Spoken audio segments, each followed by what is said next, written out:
Joy, joy, joy. This is Swami Tirtha, day 3. I don't know how many more days I'll remember the numbers, but 3 is the easy number to remember. Today, we're going to talk about, here's a question.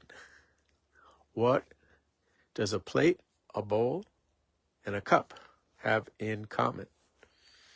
And the answer can be depends on some things. Look at that sky, by the way. Look at that. Is that gorgeous? So, if a cup, a plate, and a bowl are made from clay, this is an old parable from or quote, I should say, from the Upanishads from India, the ancient scriptures, spiritual, mystical ideas. So back then, you made everything out of clay. You made a bowl, you made a cup, you made a pitcher, you made a bowl, plate, cup, pitcher, saucer, all those things. So the idea is you have all these different things. One is flat, just flat. One is like that, like a bowl. And the cup is just a long cylinder. And they all look different, but they're all clay. It's just clay. Clay formed into different objects. And the scripture says, just as a plate, a bowl, and a cup are made from the same clay, so too everything in our world, humans, trees, everything is made from that one eternal source. And I thought that was good to talk about because it came up yesterday. I made a post for some site on LinkedIn yesterday about that. And I themed it harmony, unity, commonality. We're all, let me back up. I'm backing up. There is a lot of things going on today in the world. Us and them and us. And as if we're separate. But what we all have in common on a practical level is humanity. We're all humans. On a deeper level, we're all soul. We're all come from the Creator, the universe, whatever you call this, in your belief system. And I like this particular metaphor because it's tactile. You can touch it. You have a bowl, you have a cup, you have a plate, and you see it right in front of you. It's visual.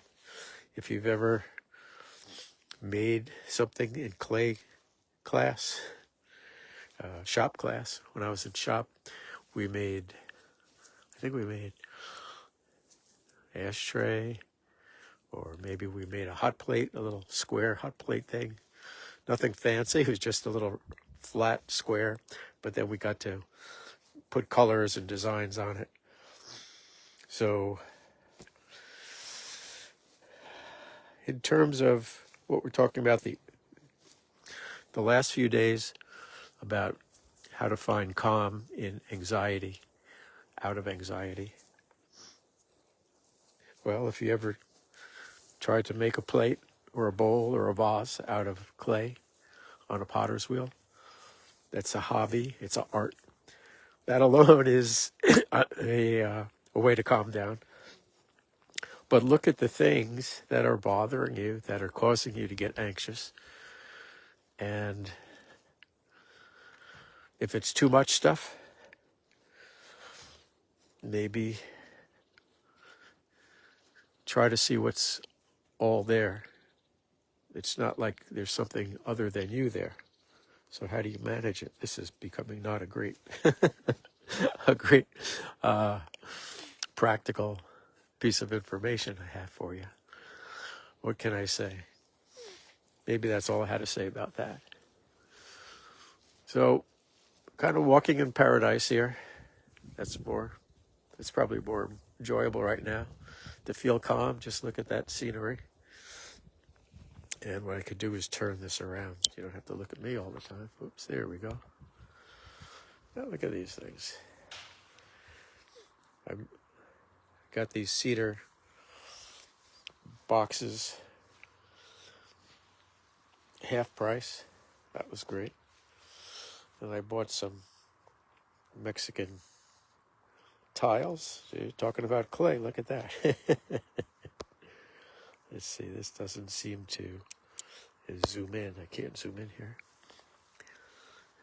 So this was nice. This is something I did. I did not that I was feeling particularly anxious, but I just felt a lack of something was missing.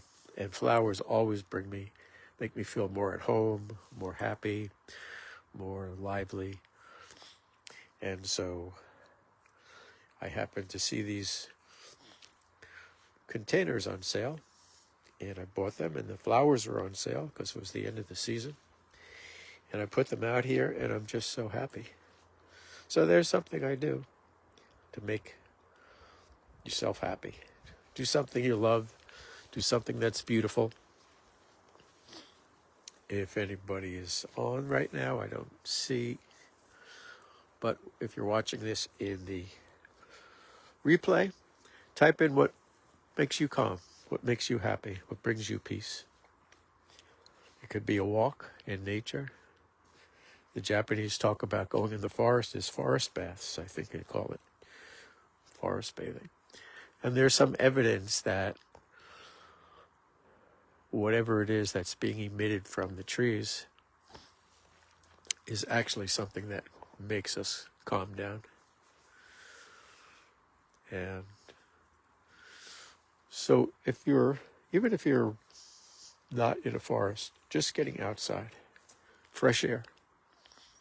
If you got a little piece of land and it's not snowing on the ground, take off your shoes, put your feet on the ground, and feel grounded. And they say that somehow the electrical impulses that we're getting from all of our devices, it just drains right out of us. Another thing that's really good in the same grounding is a grounding mat. You can plug it in the house, or you could put a metal stick in the ground with a wire and lay on that and go to sleep. Or they have grounding sheets now too. I haven't tried those. So that's literally grounding yourself with grounding. So these are some of my favorite things to do to ground. You might have heard the birds just chirping over there a minute ago. I sit right over here and I look out as I work on my computer.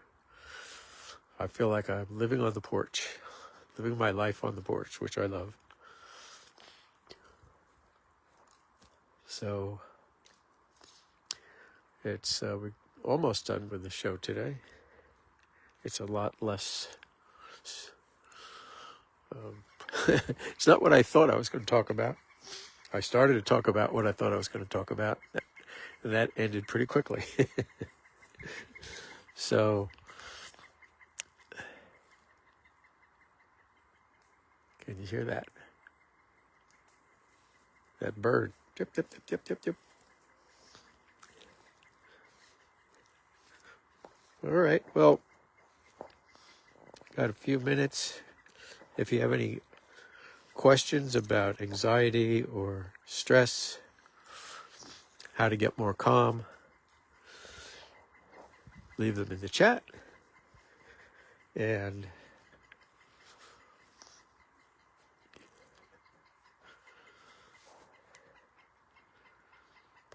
where do I turn around? Here we go. Here we are. Okay, so just some tips, a little metaphysical discussion, and a lot of pictures of nature. So I hope there's something in here you found useful today, maybe calming down. And next 2 days I will be at a convention, so I will not be here. But I'll probably come back on Sunday, do this again. Have a wonderful weekend, Friday and weekend. Nice deep breath. Joy, joy, joy. This is Swami Tirtha. Till next time.